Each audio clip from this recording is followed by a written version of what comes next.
Y seguimos aquí en Diálogo Bicentenario conversando sobre el 19 de abril de 1810 en el lugar de los acontecimientos. Para saber qué pasó exactamente ese día, vamos con este informe. En abril, atraca un barco en La Guaira con noticias de España. El Consejo de Regencia de Cádiz exhortaba a la Capitanía General de Venezuela a reconocer su autoridad. Los mantuanos caraqueños, partidarios de crear una junta de gobierno propia, se reunían en diversas casas y haciendas de Caracas y convocan intempestivamente un cabildo extraordinario a primera hora de la mañana. El gobernador y capitán general Vicente Emparan fue invitado a asistir a la reunión. Este gesto de cortesía era un desacato, pues solo con la autorización del gobernador podía convocarse cabildo extraordinario. Emparan asiste. Los mantuanos expresan reconocer la autoridad de Fernando VII, pero desconocen un organismo inconsulto como la regencia. Emparan, una vez en el cabildo, advierte que las ceremonias religiosas propias del Jueves Santo están por comenzar. Se levanta y encamina hacia la catedral. Antes de llegar a la iglesia, Francisco Zalias lo toma por el brazo y lo obliga a dar vuelta hacia el cabildo. La guardia, que observó el gesto agresivo de Zalias, inició movimientos, pero un comandante Pardo, previamente conjurado, le ordenó mantenerse firme. De regreso a la reunión, Emparan se encuentra con representación no contempladas hasta entonces en el cabildo tradicional. José Félix Rivas, miembro de una de las familias principales, dice hablar en nombre de los pardos, y el clérigo José Cortés de Madariaga afirma ser diputado del pueblo. Madariaga pide la simple destitución de Emparan. Ese mismo 19 de abril se conforma la Junta Suprema Conservadora de los Derechos de Fernando VII. Pocos días después se destituiría a las principales autoridades españolas. Desconocer el mandato de la regencia, convocar a cabildo extraordinario y despachar a las autoridades españolas de la capitanía debe leerse como un estallido de la soberanía, tras el cual vendría la independencia. Y luego de recorrer ese pedacito de la historia, quedábamos con una pregunta planteada: si eso había sido realmente conseguido, luchado, es una revolución, es realmente un acta en la cual se juran además como una, de todas maneras, una fidelidad y una lealtad en ese momento a Fernando VII.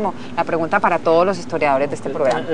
No sé, es un hecho que si uno va a leer el papel de aquella acta del 19 de abril, ahí dice eso, ¿no?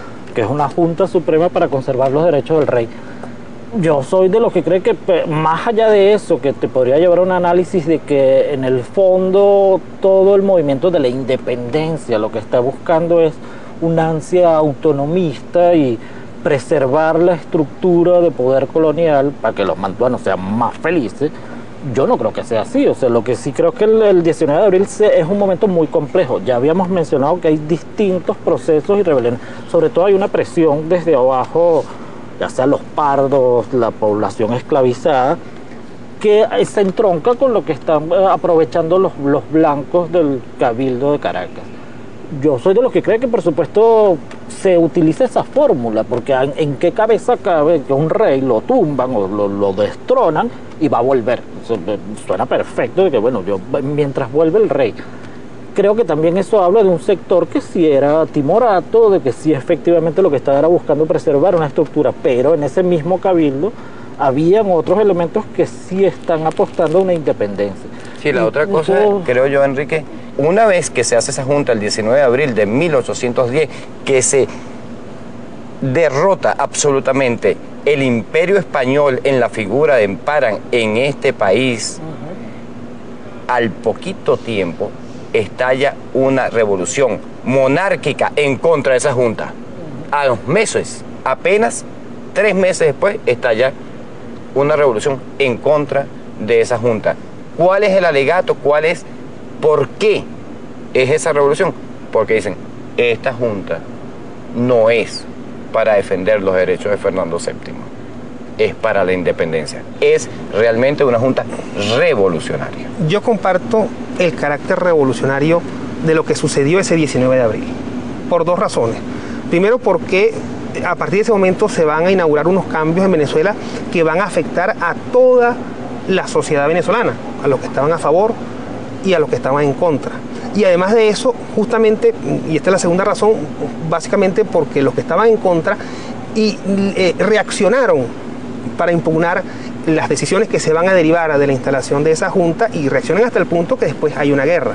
Ahora, creo que no se puede obviar, y esto un poco para ponerle el punto polémico a la cosa, el hecho de que en el año 1808 hay en efecto una convocatoria de un grupo de gente linajuda y de esta élite que había en Caracas para conformar una junta similar a las que había en España en ese momento. Es decir, hay una sintonía entre lo que está pasando en Venezuela con la famosa mal llamada en mi concepto conjuración o conjura de los mantuanos y lo que está ocurriendo en España. Es decir, había perfecta sintonía y no se trataba, creo yo, en ese momento de un acto de insubordinación o de desconocimiento de lo que estaba sucediendo en la península. Lo que sabemos por las investigaciones que se han seguido haciendo con la documentación que reposa aquí, que responde a eso, es que esos procesos que venían de antes hacen eclosión ahí.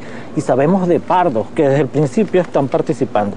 No solamente nos podemos quedar con la visión de que sí, unos mantuanos que vienen del 8 y no sé qué, son varios procesos que confluyen. Insisto en el caso de los pardos porque es el sector más productivo, que tiene una fuerza además, que es el que crea riqueza junto con los esclavizados, ¿okay? Porque después la pequeña élite la disfruta, pero quien crea riqueza, quien empieza a ser una joven república son estos sectores populares. Sí, nosotros pensamos, ¿cuáles son las primeras medidas que toma la Junta Suprema de Caracas? Una de las primeras medidas es la abolición del tributo indígena. Es una medida incluyente. La prohibición de la trata de esclavos. La incorporación de diputados por el gremio de pardos a la Junta. Son medidas incluyentes. Eso significa que estos sectores excluidos están presionando para ser incluidos y los mantuanos tienen que incluir. Ahora, hay una pregunta... Las campanas de la Catedral de Caracas, pero hay una cosa que yo quería puntualizar en relación con lo que dice Luis Felipe, y es lo siguiente. Es cierto que esas fueron las primeras medidas, pero que pueden ser también leídas de otro modo. Fíjate que la Junta no resuelve abolir la esclavitud, sino suspender la trata de esclavos. Recuerda el temor que había en las élites por que se reprodujese lo que había pasado en Haití en 1804. Impedir la entrada de esclavos de algún modo era tratar de poner un dique de contención para que ese efecto Haití no se reprodujese en tierra firme. Me pregunto, ¿hay quien puede pensar eso? Y hay también quien puede pensar, Luis Felipe, es verdad, había un diputado del gremio de Pardo, pero el diputado del gremio de Pardo era José Félix Rivas, que era una de las miembros de las familias principalísimas de aquí de Venezuela. Solo hecho de mencionarlo ya reconoce un sector, claro. Es el reconocimiento del sector, es la inclusión de ese sector. Porque además quien está afuera no es José Félix Rivas, porque José Félix Rivas bastante que era radical. Pero además el que está afuera es Arévalo. Puede ser que sí, José Félix Rivas, que es un blanco, que es radical, se nombre en ese momento como diputado de los pardos. No es un pardo, pero la Junta está reconociendo la presión que ejercen estos pardos. O sea, además que tienen una serie de logros que están pidiendo. Tú mencionaste además el miedo a Haití. José Leonardo Chirinos, en el siglo XVIII es un negro, un afrodescendiente, y está peleando por abolir la esclavitud. O sea, y vuelvo a insistir, de que son varios procesos que confluyen aquí, y no quedarse con la idea tradicional de que esto es un proceso de blancos que simplemente quieren asegurar su poder, es totalmente injusto. No es así, ya sabemos que es mucho más complejo y confluyen más, y lo importante es que los sectores populares sí tienen voz. Okay, que va aumentando a la medida en que el proceso va complejizando. ¿Este es un proceso de Caracas?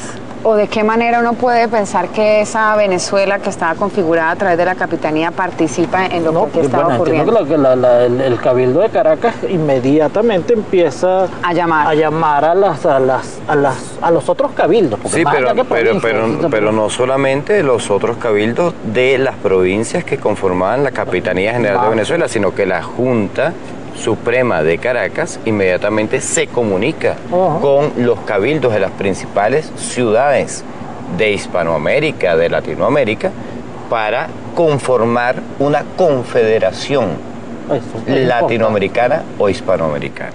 Es decir, ya desde allí ya estaba esa visión. El germen de la unidad latinoamericana también. Es de antes. Sí, exacto. Más allá de la casualidad de que se es de Miranda, es de Simón Rodríguez, antes que de Miranda.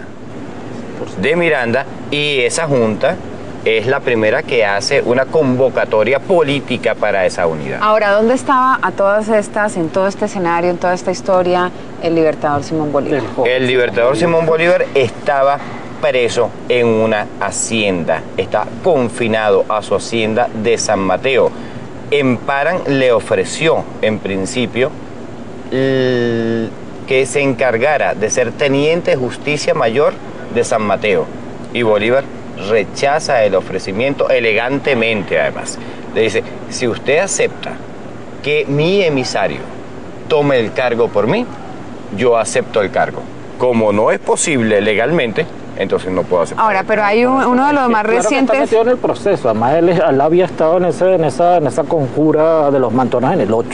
Además, con una posición radical. Y está además... está metido en el proceso. No está en la foto, que es el cuadro de Juan Lovera que conocemos. No estaba aquí en la plaza. Pero uno de los más Mayor, biógrafos biógrafos del libertador, John Lynch, dice en uno de sus libros que él realmente no participó porque él no estaba de acuerdo con un hecho que efectivamente estaba de todas maneras jurando fidelidad al rey. ¿Qué piensan ustedes? Muy respetable la opinión del historiador inglés John Lynch.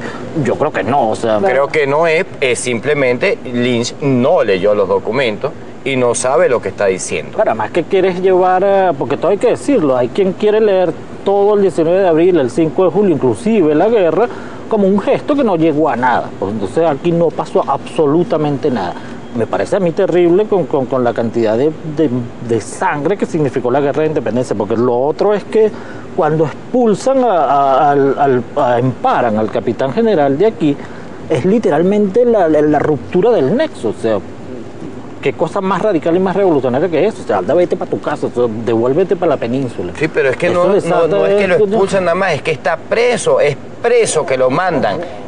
Está detenido por un gobierno autónomo, soberano, por primera vez en Venezuela. Es un gobierno autónomo y soberano.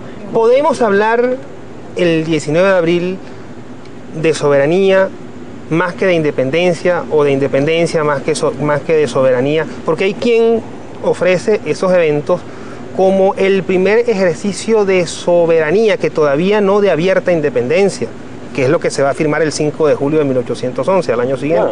Sí, indiscutiblemente, el 5 de julio de 1811 se firma, se declara la independencia absoluta de Venezuela, pero es un proceso que viene desde finales del siglo XVIII. El 19 de abril no es un día.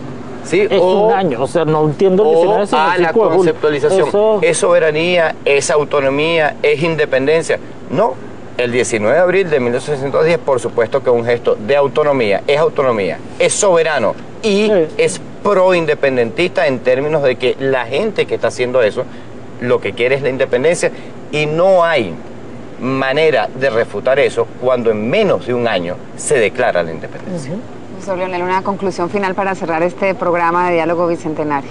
Lo que se me viene a decir, Patricia, es que esos eventos de ese día y de ese tiempo también forman parte de las polémicas y de las visiones que tenemos en el presente, que por demás son diversas en relación con ese pasado que, como muy bien lo decimos acá en este programa, está entre nosotros, que sigue estando acá formando parte de nuestras polémicas, de nuestras miradas, y que en este momento de remozamiento y de fortalecimiento de la conciencia histórica de los hispanoamericanos y los latinoamericanos es fundamental que los miremos detenidamente y con ojo crítico, como lo hemos hecho gracias a la comparecencia de nuestros colegas y al esfuerzo que estamos haciendo en Diálogos Bicentenarios. Muchas gracias a ustedes por haber estado con nosotros, y para decirlo de manera mucho más resumida, porque el pasado sigue pasando.